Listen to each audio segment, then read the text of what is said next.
What's going on YouTube? My name is Bancroft. Thank you for tuning in. And like always, there's buttons down below. Feel free to click them there for a reason.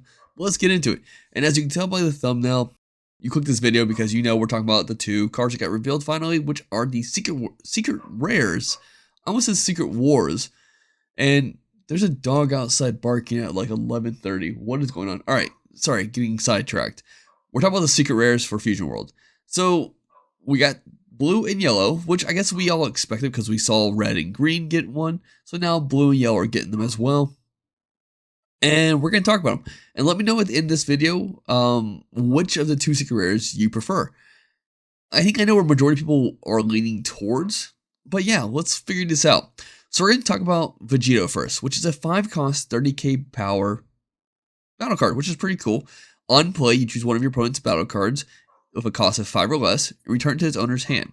Then activate main once per turn. If you have 7 or fewer cards in your hand, switch this card to active mode. That's kind of cool. This is also a 5k combo card, which I think begins the difference of this card compared to other 5-drop cards.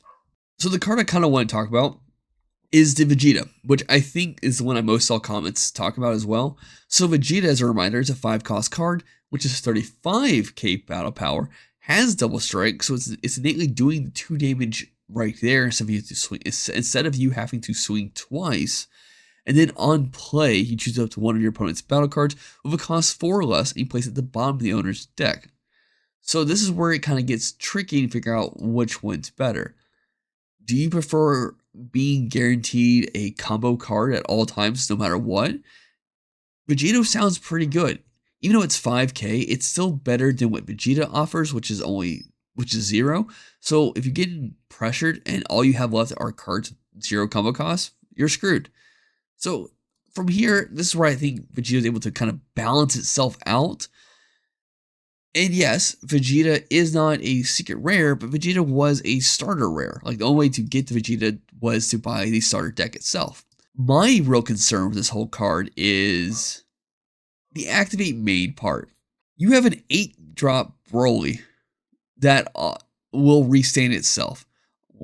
You have a 4-drop Vegeta that restands itself, and those don't have any form of restriction to it. But you have this card. If you have 7 or fewer cards in your hand, switch this card to active mode. This is great in the Vegeta deck because Vegeta deck is kind of just balanced around the idea of just comboing down to 7 cards in your hand, then activating all these cool effects, and then attacking again. But if you're playing a different deck, you may have more than 7 cards, and something like this becomes kind of, I don't know, useless almost, or more or less annoying.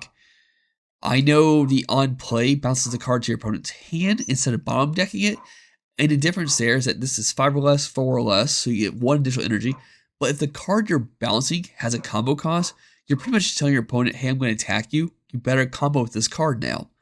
And yes, you can play the 3-drop to make this balance a 6 cost back to your opponent's hand, and the Vegeta bounces a 5 cost. So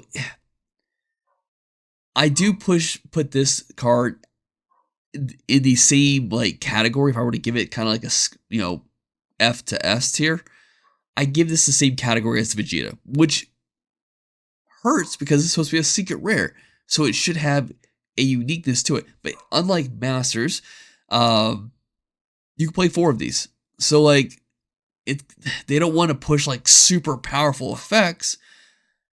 So yeah, I don't know. I give it a B ultimately. I think it's B tier when it comes to a card.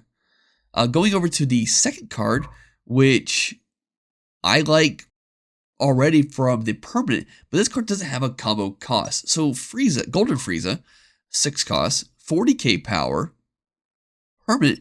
Your opponent's battle cards with a cost of 5 or more are played in rest mode. Then on play, you choose one of your opponent's rest mode battle cards and KO it. This is great for removing threats for 6 energy. My only concern with it is that that's it. But the permanent is really good. So whenever your opponent will play a 5, 6, 7, and now or 8 cost cards, This says, no, put it in rest mode. Cool, be done with it. Yes. Permanents are always in effect at all times. So, like, say if you're playing as green, your opponent plays Broly. Broly will still get played in rest mode because the permanent is already in effect. But the auto will still KO this card, which kind of sucks. But hey, I guess it served its purpose. You're not getting attacked twice by Broly now. So yeah, I actually like this card a lot. It doesn't have a combo cost, but I think the permanent is strong enough to warrant not having a combo cost. Because when you play this card, it's good. Like there's no like getting around something or whatnot. It plays, its effect is now sticking, and that is what it is.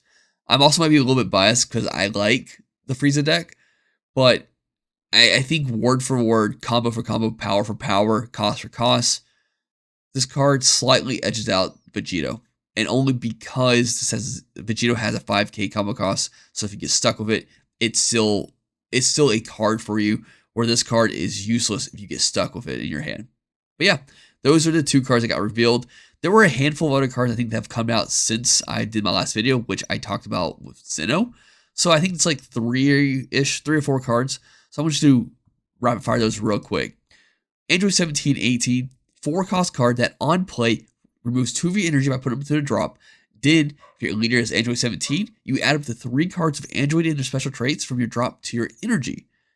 That's amazing. So you're paying 4 to ramp 1.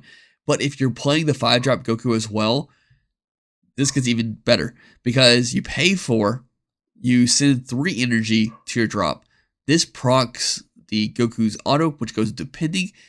Then I think I said 3, but you remove 2 energy, and then you bring back 3 energy, put it there, and then the Goku's auto will go off, and you place 1 more. So you're ramping 2 energy now, because you're replacing 2 of the energy already that you're getting from this card, and then you're adding 2 more. This is just good. All right, so going over the next card, we have a 3-drop Sun Gohan, which if your leader's awakened, it's the 25k, naturally a 20k, which goes really well with the new Goku leader. When attacking, add up to 1 card from your life to your hand, then choose to one of your opponent's battle cards, and it gets minus 15,000 power for the turn. I like this card a lot. I know I shit on Hellas early on, and I said, but she only negs if a card's 30k and more for 4 energy, but she has a 10k combo. I think once again, this card, word for word, even though it's a 5k combo, it's still better in a card like Hellas. So yeah. Next, we have the 5-drop Sun Gohan Future. Permanent, all of your battle cards with a cost of 3 can't be removed from your battle area by opponent's skills, which is great. They can still be negged, unfortunately. Now, at the end of your turn, you choose one. Either play up to 1 battle card with a cost of 3 or less from your hand, or you choose one of your opponent's battle cards with a cost of 3 or less and KO it. This card goes really well with the Trunks Future 3-drop card, because you pay 5 energy, you play this Goku, then at the end of your turn, you play the Trunks Future. If you're playing the Sun Gohan leader deck, you ramp a card, because this is a 3-cost blocker that when KO'd, as a top card of your deck to your energy. Yeah, that's just really good.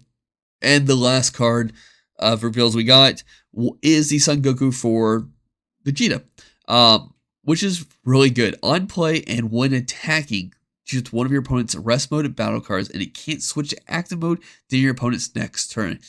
So you pay 4, and then 2 of your opponent's cards will not restand, which is great. And then from here on out, as long as this card sticks, you're constantly keeping 1 card locked down every turn. This is great. 4 energy, 25k that has this effect, and it's a 10k combo. So if you get stuck with it, it's still getting you out of some attacks, which is great. And outside that, I think the only thing else they kind of revealed as of right now recording this is 3 alt art cards. We have the Son Goku 4-drop red, Vegito blue, and then the 1-drop Bulma. I think these cards look awesome. I like their approach of art. Yeah, so far it's been pretty good, and I'm looking kind of forward to playing Set 2 a little bit, and at least trying out. I'm hoping to pull Golden Friezas to at least get that a shot as well. But I think that covers today's video. Thanks for tuning in. And like I said earlier, let me know what you think about the 2 secret rares. Which one do you prefer? I think I heard majority of people's on Facebook what they thought about this. But yeah, let me know. Thanks for tuning in. Bye.